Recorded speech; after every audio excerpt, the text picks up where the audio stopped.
The turn of the 20th century marked the real heyday of architecture and urban planning in Baku. This was the era of the first oil boom.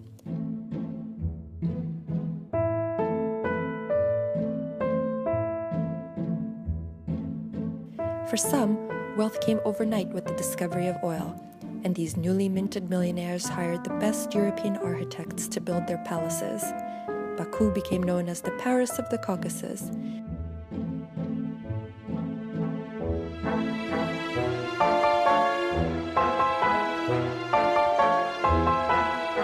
Even today, we see the initials of the owners carved in the doorways, along with other beautiful details. A lot of architectural monuments in Baku are linked to the renowned oil magnate and philanthropist Zeynalabdin Tagiev. Today, his stunning mansion, designed by the chief architect of the day, Joseph Goslavsky, is the Museum of History of Azerbaijan.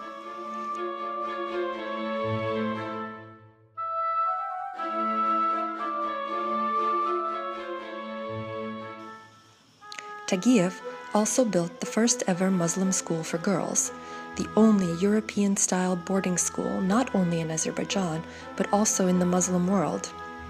Conservatives of the era vehemently protested against formal schooling of Muslim girls, and to protect himself and the school from persecution, Tagiev wrote a letter to the Russian Empress Alexandra asking to name the school in her honor. When even this wasn't enough, he sent his envoy to all the major religious centers such as Mecca and Medina to get signatures from the most important religious leaders granting him their blessing for the school. Today, the building is home to the Institute of Manuscripts of the Academy of Sciences of Azerbaijan.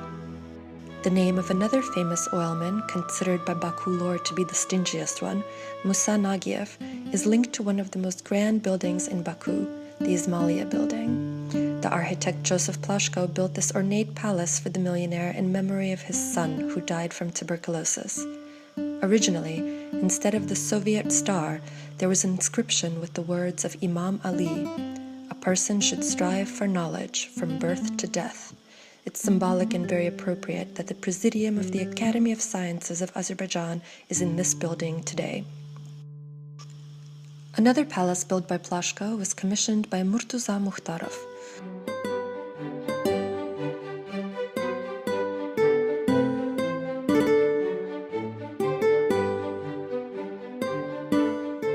While honeymooning in Venice, his young wife Eliza fell in love with one of the palazzos.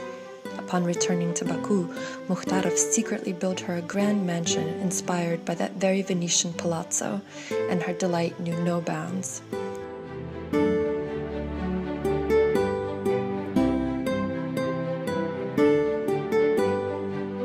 Many years later, it became known as the Palace of Happiness.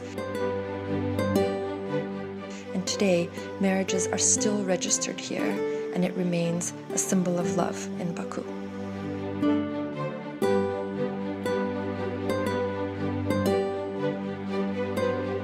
This beautiful building is also linked to a famous love story in Baku.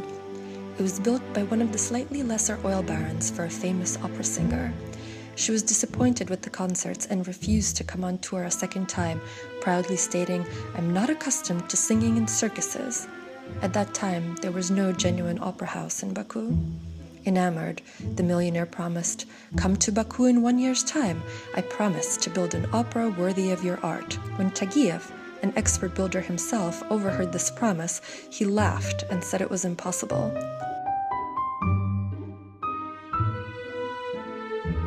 So they made a bet.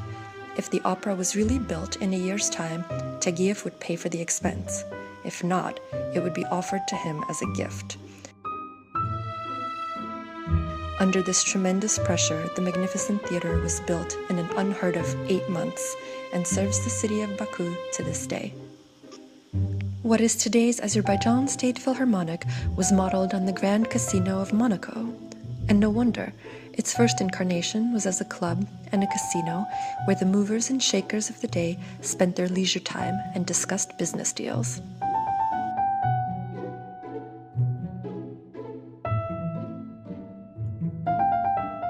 Known colloquially in Baku as the House of Little Angels, this house was built by another millionaire, Sergei Tumayev, who had the angels placed there when his long-awaited twins were born.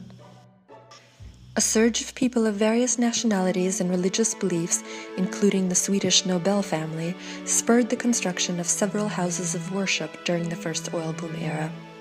The brothers Nobel helped found one of the most charming of these, a Lutheran church. It's still called the Kirche by residents. Today it's used as a concert hall for classical music. Its magnificent organ is still in perfect working order and takes center stage during Baroque pieces. The Nobels founded the first international oil company in Baku, and 12% of the world-renowned Nobel Prize is from capital derived from Baku oil that the brothers Robert and Ludwig shared with their brother Alfred, the inventor of dynamite and founder of the prize. The brothers Nobel made a huge contribution to the development of Baku. The Villa Petrolia is a monument to the good deeds of the Nobel family. They were considered wonderful and generous employers by the local population. On the property, they built houses for workers, a school for their children, a theater, a hospital, and their own family residence.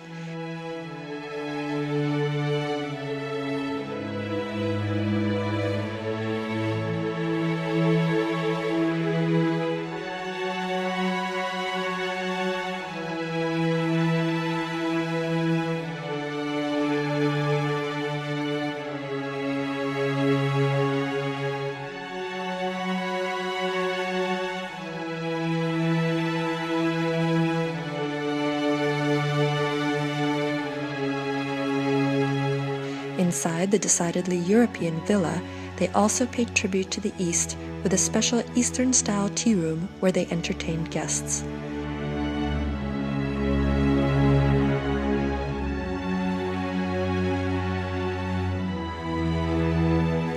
Today, the residence has been beautifully restored and is a museum in honor of the Nobel family. Times changed and the city changed along with it. Baku is growing rapidly, becoming more and more cosmopolitan every year. New Age architecture is springing up and taking its place amongst the older symbols of the city. Today, Baku harmoniously combines ancient traditions and high-tech modernity, where the past is alive and the future is still being built.